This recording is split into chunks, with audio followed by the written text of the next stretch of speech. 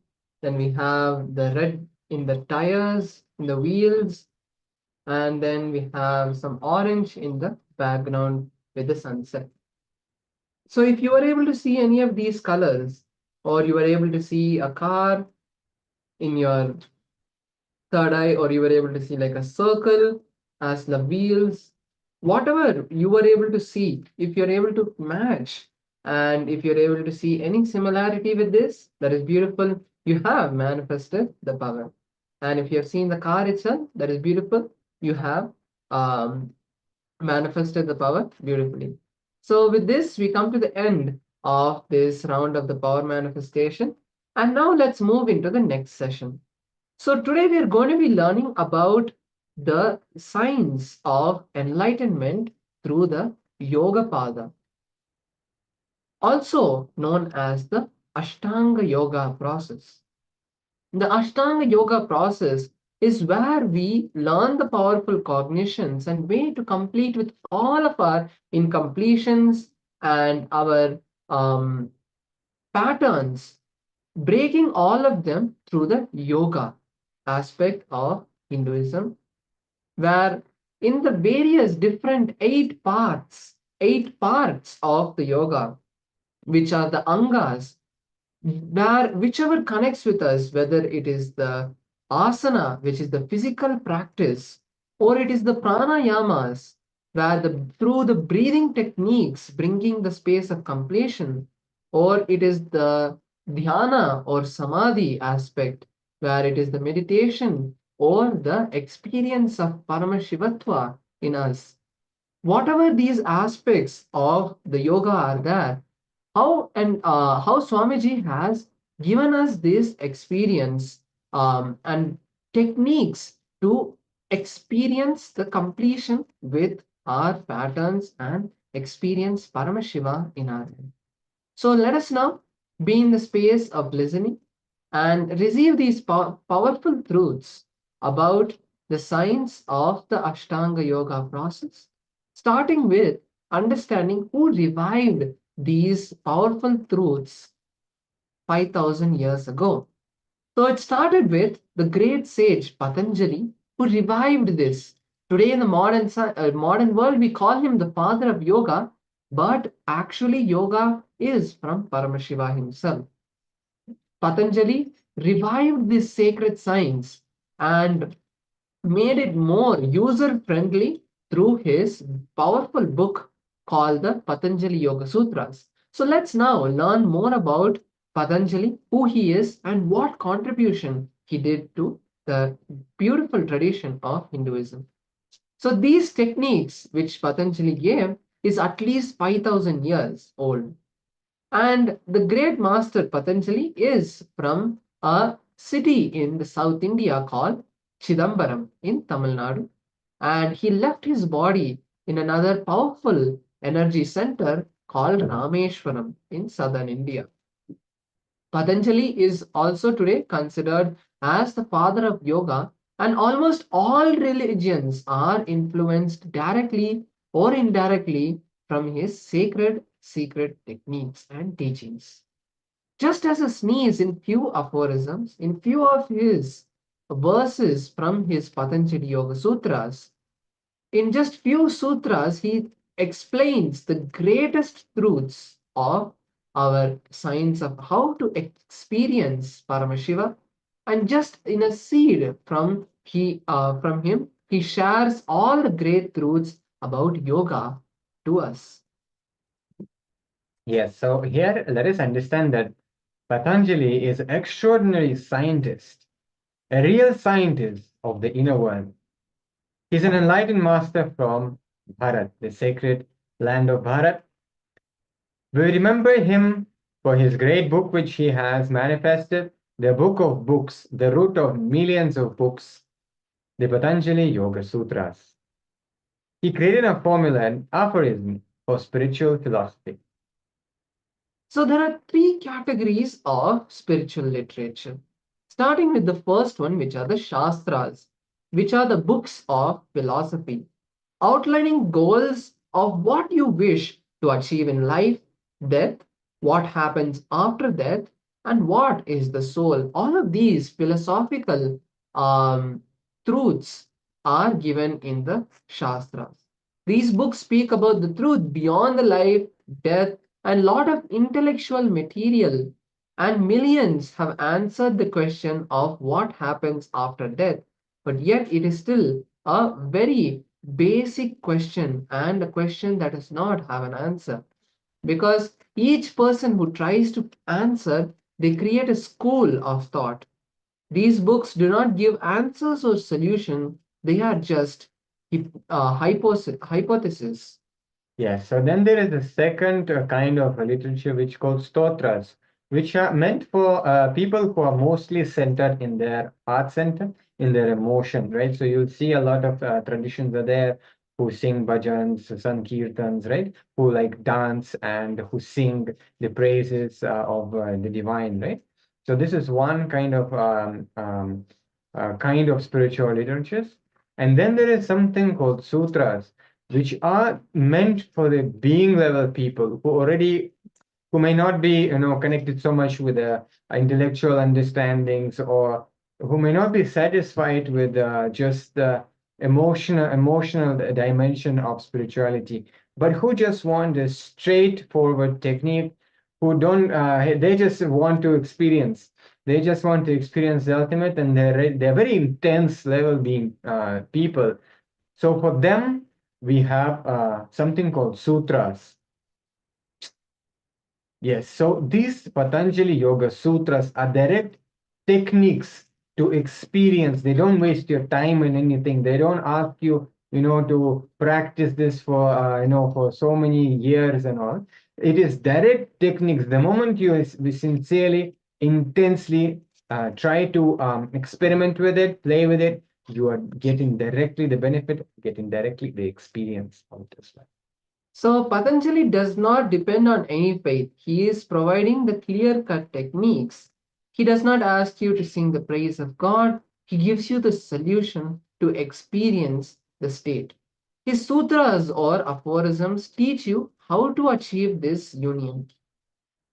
Yes, and among thousands of books, Patanjali Yoga Sutras are the most scientific and most practical book. A scientist has thirst for the truth. The real scientist has a thirst for the truth. He analyzes the data without prejudice. He has the courage to follow the conclusion of his research. One who has all these qualities and one who does not compromise on any of these parameters is the real scientist. So Patanjali is that kind of scientist who interested only in the truth. He is ready to go by the truth wherever it leads. So same way, all of us, let us get into the space where we are ready to sacrifice whatever ideas we already have about things, whatever stubborn ideas or whatever it may be we have about the way we think life is, the way we think reality is, and just take this as a hypothesis and have the courage to enter into the truth by practicing the technique sincerely and having that courage and decision to just allow the truth to manifest in your being the moment you see the truth is the truth. So Patanjali is an extraordinary scientist, as we just understood, and he is also the father of many of the Eastern philosophical traditions. Patanjali has inspired all those who came after him, knowingly and unknowingly. Patanjali does not bend, he does not change his views. His declarations were so foolproof that nobody has defied him. As today we can see, the science of yoga is practiced all around the world, whether you are from the Sanatana Hindu Dharma, you follow the Sanatana Hindu Dharma, or you follow any other religion. End of the day, you still you might practice yoga in your daily life. And all of these techniques are from Patanjali himself. Yes. So see, scientists, researchers, and provides a formula to reproduce the result in outer world, and the mystic does the same and produces the formula to reproduce the same experience which he has in the inner world.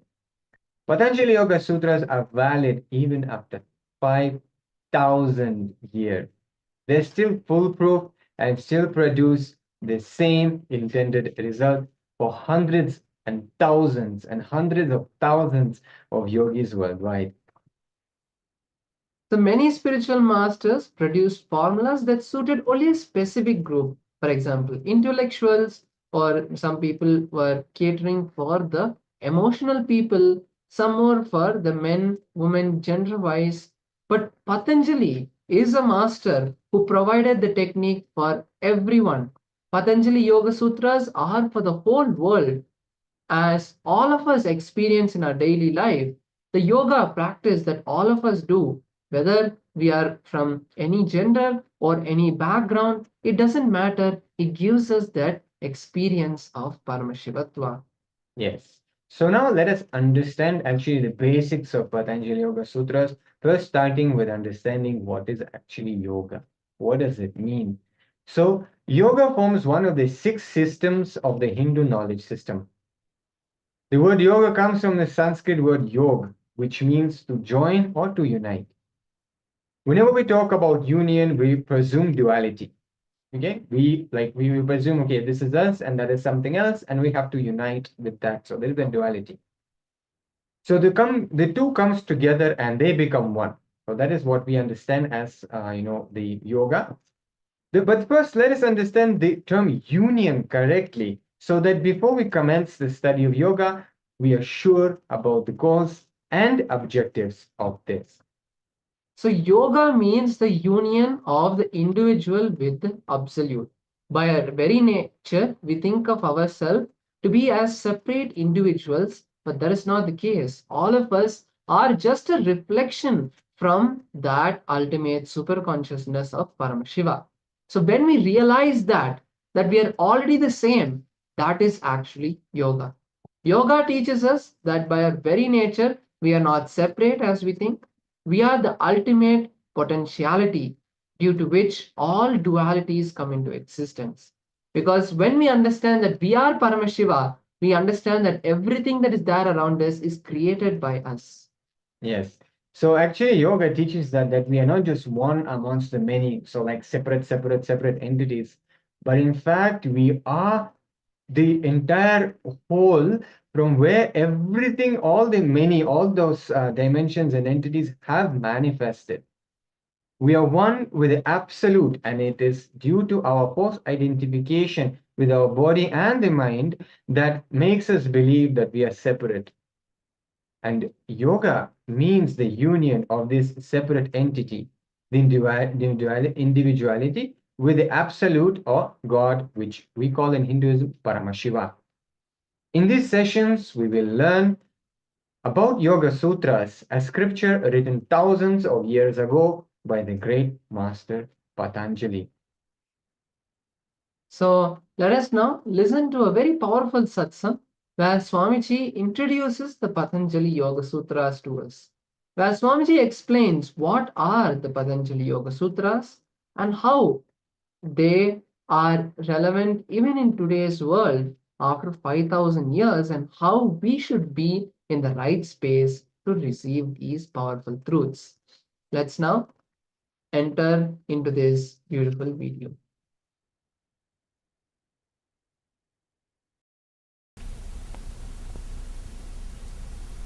First time when I started the mission of teaching,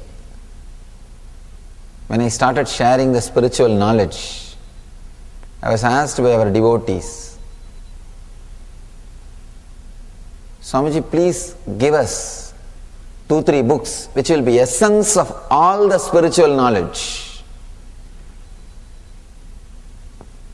essence of all the spiritual traditions, essence of all the spiritual truths. I chose 3 books. One, Shiva Sutras, another one, Bhagavad Gita, third, Patanjali Yoga Sutra. I finished talking on both the books, Shiva Sutras and Bhagavad Gita. Now, today I am starting the series of discourses on Patanjali Yoga Sutra.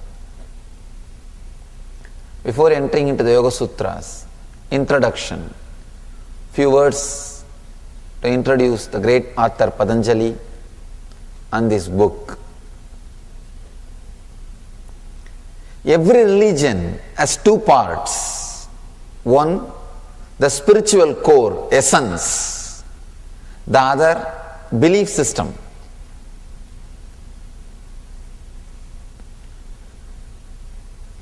The day-to-day practices. Any religion will have these 2 parts. One is the spiritual essence, the core part. The another one is day-to-day beliefs.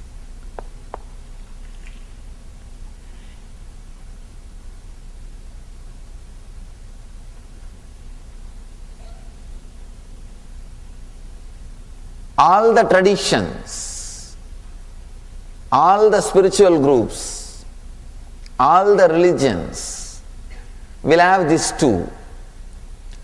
In the belief system, they may differ, whether you need to eat with right hand or left hand, or you need to stand and pray or sit and pray, or how many hours you need to sleep, how many wives you can marry.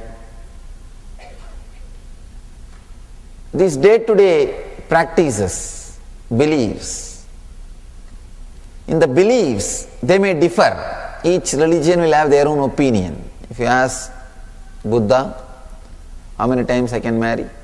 He will say, never think of that. Even if you are married, escape.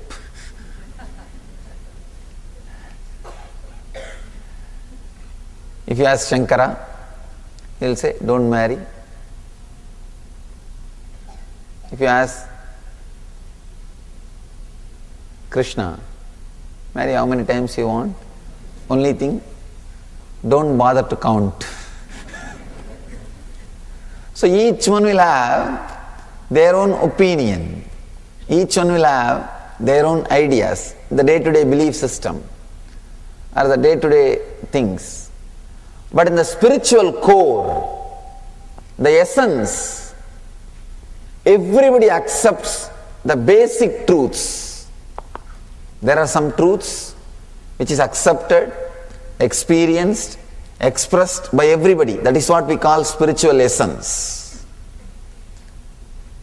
The belief system is different, spiritual essence is different. Whatever masters believed led them to that spiritual experience has become belief system. Please understand. Whatever the masters who had the spiritual experience, whatever they believed has led them to that experience, has become belief system. If somebody believed being unmarried led them to enlightenment, spiritual experience, being unmarried becomes a belief system to achieve that truth. If somebody believes fasting led them to spiritual experience, fasting becomes a belief system. If somebody believes worshipping some deity led them to that spiritual experience, worshipping that deity becomes a belief system. Whatever masters believe has led them to that high experience has become belief system. Always, from time immemorial,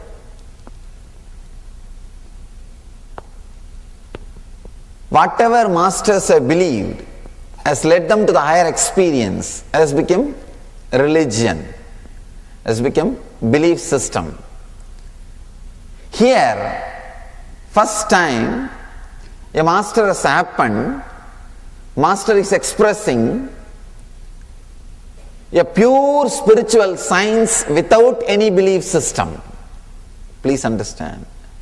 A pure spiritual science without any belief system. That is why I say,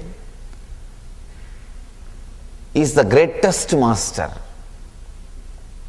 Patanjali is the greatest master ever happened on the planet Earth. I can say, if I have to define the spiritual master,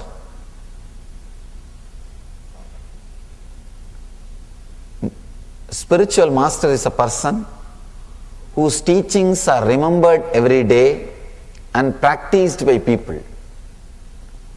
If this is the definition of the spiritual master, Patanjali is the greatest master in the planet Earth. Because directly or indirectly, almost all the religions are influenced by this great master. Directly or indirectly, almost all the religions are followers of this great master. Anywhere spiritual truth is expressed as a science, directly, indirectly, Patanjali's role is there in that place. He is an ultimate master, I can say, a rare master who has made a spiritual tradition without any belief. No need for any belief, no need for any assumptions, no need for any theories, no need for any philosophies, straight simple truth. Experience, straight simple truths which can be directly experienced. I can say all religions have only two parts. One, belief, other, Patanjali's part, that's all. All religions has only two parts. One is belief, day-to-day system, the science, Patanjali's part. Nobody is able to grasp Patanjali, either before or after. Still, he holds his position. He is the ultimate, greatest spiritual scientist happened on the planet Earth. He is very clear. He is very clear. He is not mincing words. He is not playing with words. He is not having fine prints. If you see in the billboards, big billboards, free, below there will be one fine print, conditions apply. He doesn't have any fine prints. He is a straight master. Straight away he talks about the truth and gives the experience. He is the first master, I can say last master, who made spirituality into a science. Please understand. Entering into the other consciousness, entering into the other zone, entering into a different consciousness, different space, was always an accident or a miracle. Till Patanjali, it was an accident or a miracle. Getting enlightened was an accident or miracle. Both has no logic. First time, Patanjali made that as a science. You don't need to wait for that accident or miracle to happen. You can create it. You can consciously work for it and achieve it. Patanjali is the first master who explored, experimented, experienced and expressed the whole thing in clear terms. In very clear terms. All kinds of miracles, all kinds of accidents happens in the planet Earth with a clear cause and effect system. Please understand. He has not only explored the science of enlightenment, he has explored all the planes in which metaphysical experiences happens. Different kinds of experiences happens. He has explored everything, experimented, experienced and expressed. I want to give you one simple example. How many of you experience this one simple thing? Let me describe. You will go to a new place, new country or new friend's house. The moment you enter the house, suddenly you will have the feeling you have been in the same spot with the same person in the same space already at least once, and you know the whole place. Suddenly you feel, I know where master bedroom is, where puja room is, where the living room is. You know the whole map of that place, and you feel, I have been in this place already with the same person, same situation. Sometimes, suddenly when you are dancing in the party or with some friends, suddenly you feel somebody is going to come or something is going to happen in next 5 minutes. It will happen exactly. That same person will be there or that same incident will happen. How many of you have felt this kind of any experience at least once in your lifetime? Raise your hand. Understand? If it happens once in a while for one person, you can call it as coincidence. If it happens in so many persons' lives, so many times, how can this be coincidence? We have never explored. Have you ever thought how this is happening? Why am I feeling like this? What is the science behind this? No. We never thought about it. Even if you have thought, we don't have an answer. Patanjali has an answer. For every question related to this metaphysical plane, and the things happen in your psychological space, in your inner space, Patanjali has an answer. Great scientists not only explored the science of enlightenment, explored all different human experiences, all different spiritual experiences, all kinds of miraculous experiences and all accidents. He has explored everything. Please understand, not only miracles, even about accidents. He has studied, he has mastered and expressed. Miracle and accident are almost one and the same. Both, you don't know the reason. If the result is favorable to you, you call that as miracle. If the result is, you don't feel happy with the result, you call that as accident. But both has no reason in your ordinary logic. It has reason in your deeper layers. In the deeper space, it has logic. The incident which happens in your conscious plane, but the reason is unknown to your conscious plane, is what we call as miracle or accident. Patanjali has explored the whole science and he has clearly expressed how to consciously create miracles and how to consciously avoid accidents. He is the ultimate master who is teaching the science of life, science of living, science of uniting. Yoga means uniting. Uniting, union. Please understand.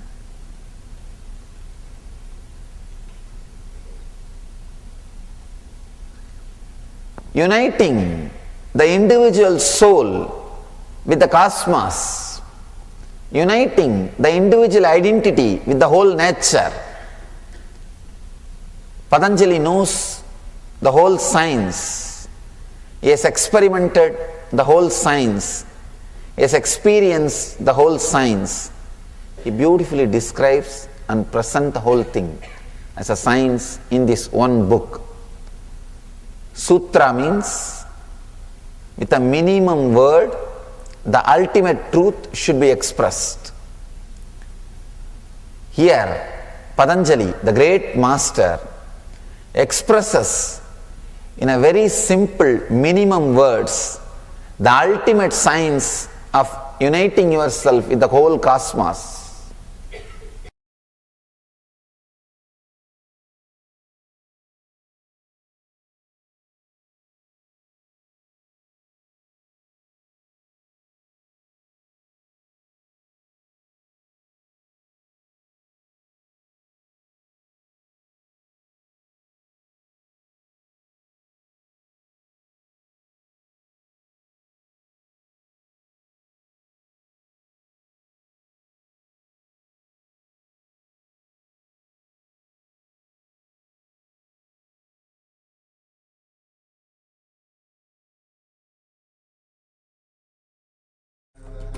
Paramashivoham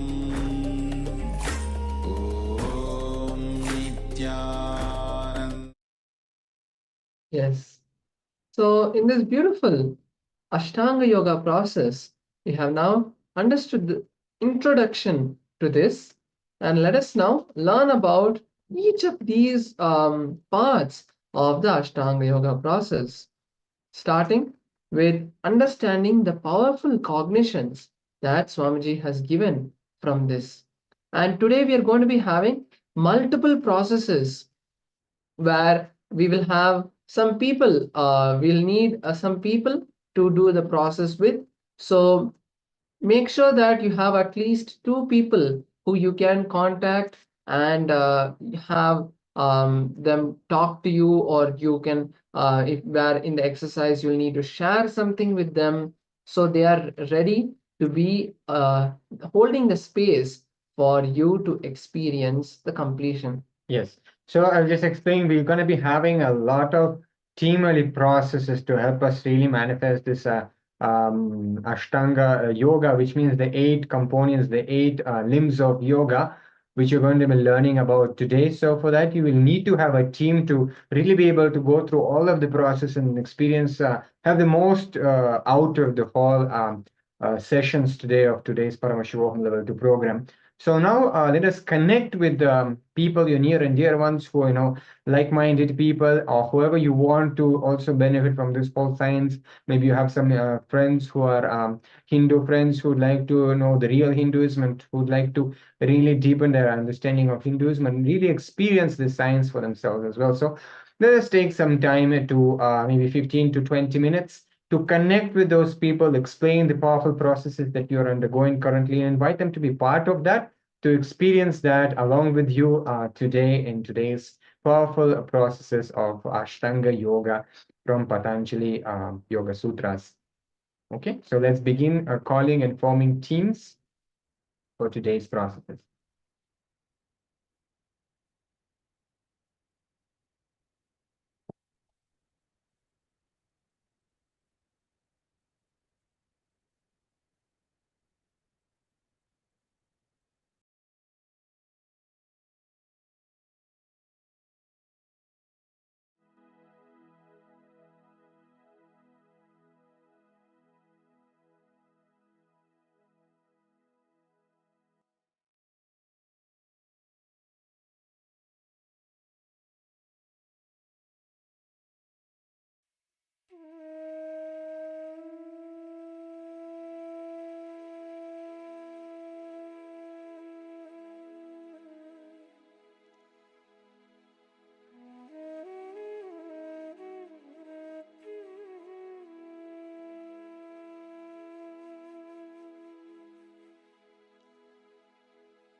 Yes.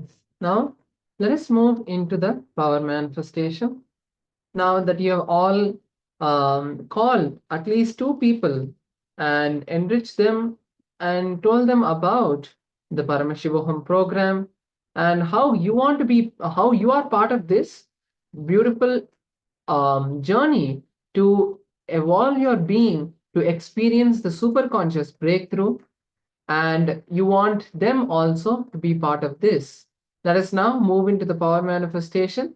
And I also request all the participants to share, saying that, yes, I called 2 people or I called 3 people, and they are going to be joining and be a part of the Paramashivoham program.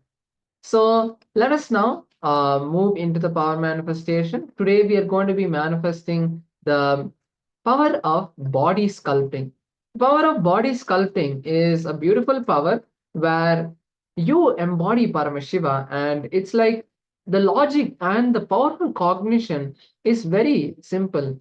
You created your body in your mother's womb. You created your body and you manifested yourself.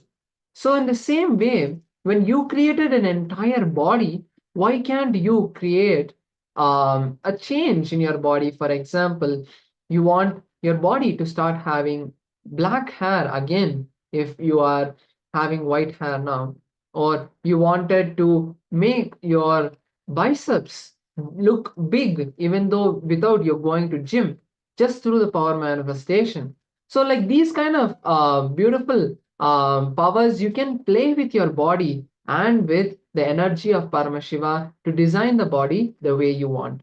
So let us now first listen to the Shastra Pramana and then move into the power manifestation. The Shastra Pramana is from the Vijnana Bhairava Tantra, where Paramashiva reveals the science to the body sculpting.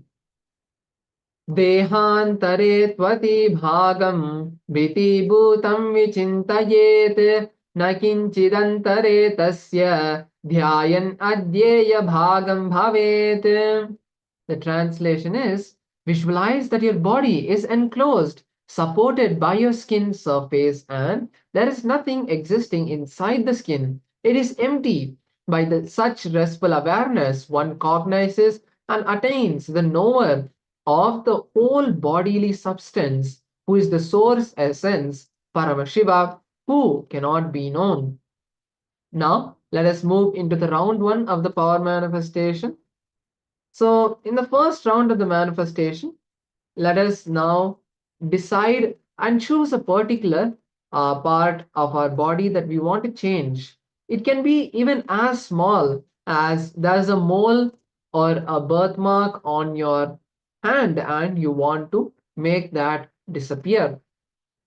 Or it is, for example, you have a small scar, you want that to disappear.